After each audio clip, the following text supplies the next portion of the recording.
Hello and welcome to another edition of Women's History Month, hashtag Choose to Challenge. I am Luana Bradford, visionary and co-founder of Women Embracing Wellness, and I have the honor and privilege to have the amazing Debra L. Morrison with us today. Debra, how's it going?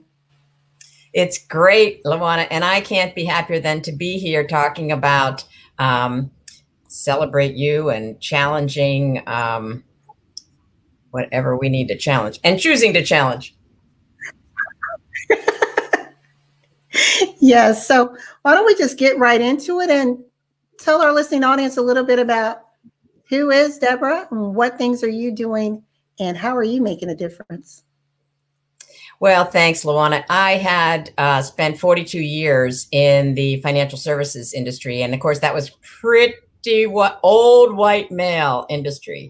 And I came straight out of college, literally worked in the corporate world for a half a day, gave my notice, and then went to be an entrepreneur. So all my adult life, I have worked as an entrepreneur in the financial services business. And we're breaking through all the norms. So the choice to challenge was, I was so enthralled with helping people, and the aspect of money was so intriguing to me. And then in particular, life insurance, which I really didn't even understand until people explained it. And I thought, holy camoly, this can keep businesses in place and families intact. And so I, led the agency in sales the first year, and as a 21-year-old. And so I went to national conferences, and I was the only woman in a double ballroom, right? So you've been there as a Black woman. I was there as a young whippersnapper. I carried a towel to wipe the wet behind my ears, and I bought a gray anthracite gray BMW because I needed to look like 40, right? And I had one little gray hair, and I pulled it right out to the front, and it was completely obvious. So, we do these things, right? Now, of course, I have now just sold my business last September, and I did practice as a fiduciary, bringing together people's goals and objectives on a fee-only basis, and then we manage their money as well. And with my master's in retirement planning, I'm choosing to challenge the fact that women have been so poorly socialized around money that I wanted to bridge some of those gaps. And I believe we did so in those clients' lives. So now I've developed a new company called Women Navigating Finances. And you can go to that website, bears the name womennavigatingfinances.com. And download a checklist and so forth, just to give yourself an idea of maybe some of the gaps that may still be in your financial plan. So I'm serving as a financial coach. I'm not advising. And yet I think with 42 years of experience, I've seen enough, right, of behavioral finance that differs so much from textbook, right, that I want to keep women on the trail of achieving their financial independence. And the best way they can do that is to avoid making like big mistakes. I love that. And you and I've talked many, many times about the financial crisis facing women and the need for women to get involved in the financial conversation and take ownership in establishing sustainability and building for their future, right? Yeah, you're exactly right, Luana. I mean, and I gave a TED talk, and I was aimed toward mature women. And I say, it's not your fault because the socialization was so hard, whether it was socialization in general, our families, our religious events, etc. And yet it is our responsibility. And so we need to kind of engage very swiftly into something that has heretofore been a little bit probably something we would want to keep at arm's length. Why? Because we weren't taught about it. And so many of us love to do things we're good at, and we don't like so much to do things that we're not so good at. So that's why I think my role now as a coach is going to be really exciting and hopefully very beneficial to the women that coach with me. And I also have a little Facebook group called Women Navigating Finances, completely free. So pop in and we exchange ideas around that. So let's talk about the challenge, shall we? And the choice to challenge, because I am challenged with gender equality pay, right? The salary disparity is untenable, and it continues. Now, we often hear the number, and I believe the number in 2018 was women made 82 cents. 2019, women made 82.3 cents for every dollar a male counterpart made. In 2020, women made 81 cents. So a slippage, right? Now, that's an average. Asian women actually have the slightest slippage. They earn 90 cents actually, for the most part. White women earn 79 cents. Black women and brown women earn 62 cents. Indian and transgendered folks make 57 cents. And Latino and Hispanic, 54 cents to our male counterparts' $1 bill. Now, over 40 years, this kind of wage disparity is huge. Did I mention large? So on average, a white woman will lose $527,400 over 40 years. Now, clearly she could have saved some of that. Yeah. And that could have been waiting for her as a nest egg in retirement. Black and brown women would have lost over 40 years, $942,000. I'm rounding. Indian and transgendered women, $1,035,000, and Latino and Hispanic, $1,121,000 over 40 years, which is a whole lifespan of work. Typically, that's how we think of it, Social Security and so forth and so on. So the aspect of this wage inequality calls women, it's just always very perverse, right? How sometimes what we in society might call the victims to come up with the rule book and to fix things, right? So it's our, we're in the middle of it, and then it's our responsibility to correct it. Yet we must. Now, how does that translate? Let me ask you this. One more thing along wage. Pause 1 second right there. Yeah. So that's here in the U.S. Now look at globally how that has, I mean, it's depressing when you look at what women are earning in some of the emerging countries. Well, this is exactly right. And I actually really take the responsibility of living in the United States of America. I own my white privilege. I own my middle class privilege, upper middle class privilege. And we are being watched. We must be the leaders because the rest of the world is counting on us. And the rest of the women need role models to whom they can look.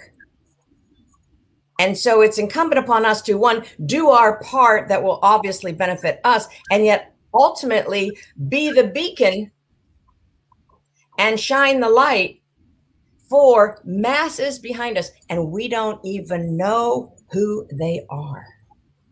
We just know there's droves of them, right? Yes. So that's a problem. And it's pretty, I think, humbling when you think that when you have that understanding of the financial landscape and you're able to translate that message to someone else so that they can apply it in their lives, you've now impacted generations, right? Because now that person is now educating her children who are making better and wiser decisions. So it's an amazing ripple effect. It certainly is, Luana. And I want to say one more thing about wage inequality. It doesn't seem fair.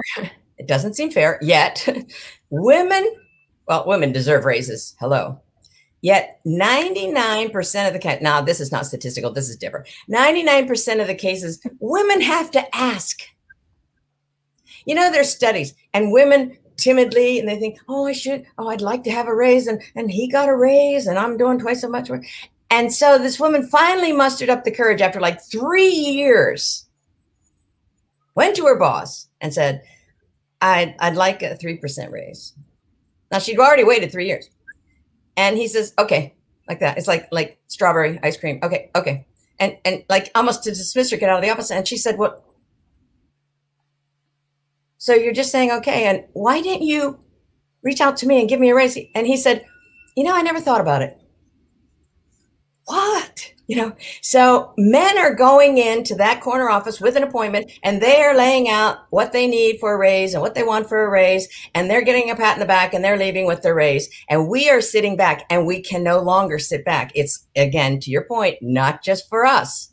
Because if we sit there in a position of more power than maybe several other women in that very company or organization or network of entrepreneurs, we stifle them. So I'll turn that back on us, right? It's good for us to be leaders and to be beacons of hope. And then it's also not so good if we, commit the sin of omission. Because I was raised Christian fundamentalist. Commission sins, omission sins. We really need to cover the waterfront. So we got to ask. Now, it's really amazing to me that we are dealing with systems, Luana, that are permeating our very lives and almost every single fiber of our lives. Now, I know we're going to get into women's celebrating the 100th anniversary of the suffragette movement and the women's right to vote, and let's just and I definitely wanted to dig into that, because that what you just said as far as women silencing themselves. I mean, the men didn't say you can't ask for a raise. We just, for whatever reason, there's this fear or preconceived notion that we can't, or maybe we don't even know how. We don't have the, I liked one person was saying the audacity, meaning that bold, tenacious stance to say, I'm going to demand what I want, and I'll let you tell me no, but I'm not going to get a no simply because I chose not to ask. So let's talk about the voting and how it's an extension of our voice and why it's so important for us to engage in the vote. Again, this isn't so much a political conversation, but we know the voting shapes our lives, where our children go to school, the types of services that are in and around our communities. So I'll toss it over to you. Thanks. It surely does. And just to close one little loop on the finance issue, I was in the Strategic Coach Master Program, and there were very bright people there. I was like the least of them. And the owner of the company, the originator of it, Dan Sullivan, said, if 30% of your clients, now I'm talking to entrepreneurs, if 30% of your clients aren't pushing back on your prices, you're not charging enough. Right. So we've just talked about W-2 people going in and asking for the raise from their boss. Yet now let's shine a light on entrepreneurs. Why are we struggling instead of thriving? And so we want to go ahead and raise our prices commensurate with what the market is already commanding, and get over ourselves if one person says that much. Because if 30%, that's the statistic, and heavens, that had to be a dozen years ago. He said that if 30%, think of it, women, if 30% aren't saying no, heck no, you're not charging enough.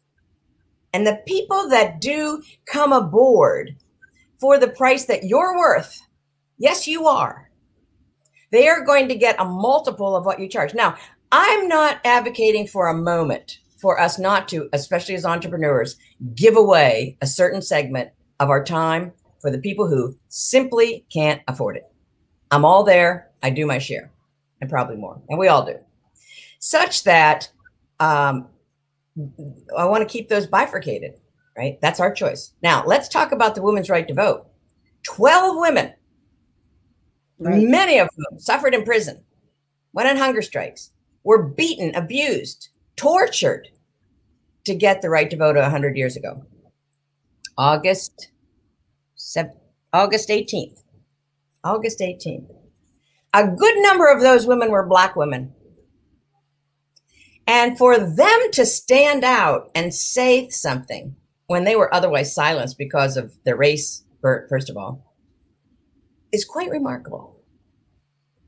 So we've got Sojourner Truth, right? We've got Elizabeth Cady Stanton. We've got, I didn't know them all by heart. So Lucretia Mont, Amelia Bloomer, Susan B. Anthony, Frances Allen Watkins, Mary LaCode Bethune, excuse me. Bethune. Last women, Bethune, of course, were Black women. Lucy Stone, Daisy Elizabeth Adams, Alice Paul, Ida Wells, a Black woman, and Mary Clarell Terry. It's bad when you can't read your own writing.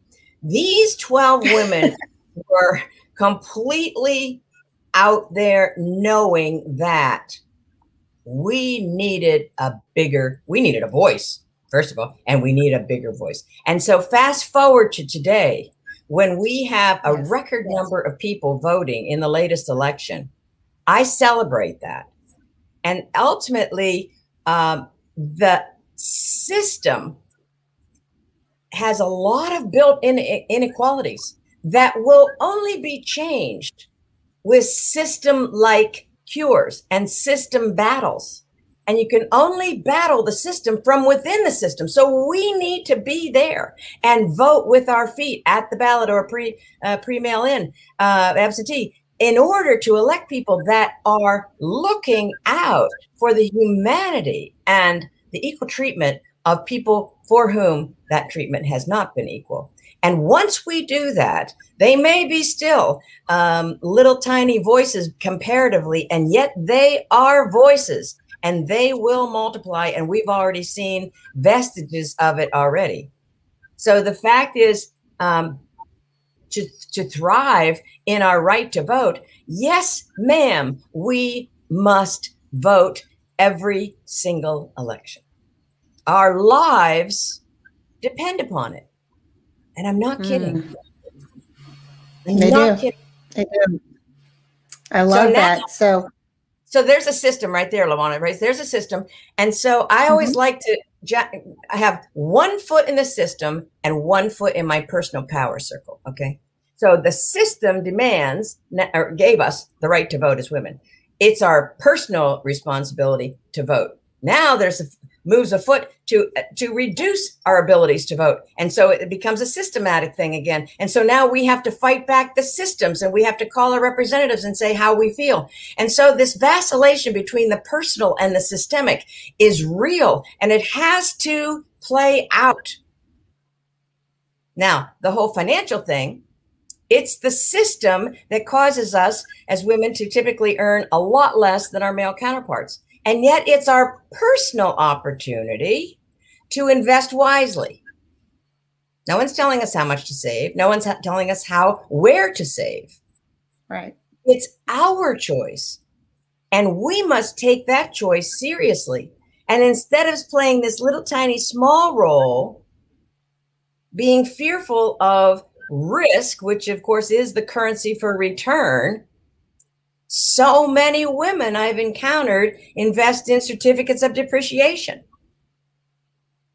And that's not going to grow along with the pace of inflation. And then you throw in taxes sideways, and pretty soon we're sinking instead of swimming.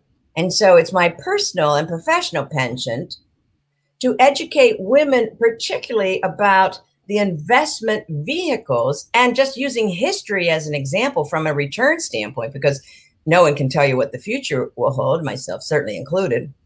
But stocks have typically returned a good twice as much as bonds. Now, I don't know if you heard the saying when you were growing up, don't send a boy to do a man's job. Yeah. But I heard it. Yeah, I was raised on a farm. And so my dad would, get this little, I read this little wrench, and he'd say, don't send a boy to do a man's job. Don't send a girl to do a woman's job on our retirement savings in particular. Do not send a bond to do a stocks job. It's as much of a misfire as any other, jamming a square peg into a round hole. You can bruise your forehead doing it. And I don't know if you can feel, maybe you do feel comfortable. Maybe women do, I guess they feel at some level comfortable that this is something they know and it's guaranteed. And I'll guarantee you one other thing. Between now and when we die, unless it's this afternoon, inflation is going to cost us more money in the future. And unless the money we're pushing ahead performs in a fashion that exceeds inflation and exceeds taxes, we're going to be out there in our quote unquote golden years, not being able to afford to live. Let's pause right there because we're almost out of time, and I want our audience. You'll definitely let them know how they can contact you again. This is a lot of information. I know we're packing it in tight, but we want you to just be aware that we have individuals that are here to help guide, educate, provide you with solutions, tips, strategies in order to improve the life of yourself and your family. I mean, this is about you and yours. Simply put, you and yours. Once you make that change, then you can start impacting the world. So talking about impact, Debra, tell us about the woman who shaped your life, who made a difference in your life. Well, I am so delighted to talk about my paternal grandmother, Grandma Morrison. She was forever my cheerleader, and I loved her to pieces. And I wasn't knee-high to a grasshopper, a little squirt. And I would ride my bike out the lane of the barn, and her house was at the corner, and they had a huge oak tree. I mean, it was tall, and I was little. And my grandmother was rocking on the front porch. And I went up to her and I said, Grandma, I'm going to climb the tree. She says, wait a minute, like this, wait a minute. And I thought, oh, shoot, she's going to tell me not to. She goes in the house. She comes back out. She has this large red handkerchief. And she said, now, you stuff that in your pocket. And when you get to the top, you tie a knot and another knot and another knot to prove you were there. Words can't describe the adrenaline that shot through me. I flew up that tree, and several times I was looking back through the branches. Grandma, you see me now? See me now? She goes, I see you. Keep going. Keep going. And I was at the top, and I was a little squirt, and the wind was blowing, and I was flying back and forth, and I'm knotting it. And she goes, give it one more knot. And I did. And that handkerchief lasted, I think, almost 10 years. And I was so enthralled to have my grandmother, who was socialized far more punitively than I, saying to me, you can do it. And so I feel so strongly about We Can Do It Women. I trademarked it. It's my trademark. We can do it, women. We are doing it, women, and we can do even more. I love that. I want to give you a moment just to give a lasting word to our listening audience and to tell them again how they can reach you. Well, thanks. And I do invite you to choose to challenge, because failure is not the end. Failure is actually sprinkled along the path to success. And unless we risk, we're not living, right? So let's just learn how to handle our fear around risk. Let's define risk in a different way. And I do that a lot. So go ahead and email me at TEAM at Women Navigating Finances. My website is www.womennavigatingfinances.com, or my Facebook group, Women Navigating Finances, and participate, shout out, PM me a question. I mean, let's get involved and let's bring our community of women together and empowered move us all forward, because people are watching. People are watching. I love that. Thank you so much, Debra, for joining me on this Women's History Month episode. Hashtag Choose to Challenge. As always, it's a delight. It's certainly my delight as well. And thanks so much for having me, Luana.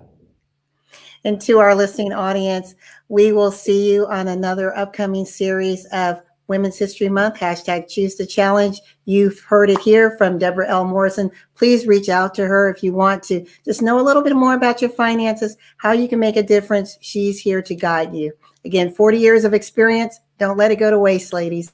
And as we always say and celebrate you, love yourself, embrace yourself, and whatever you do, celebrate you. Until next time.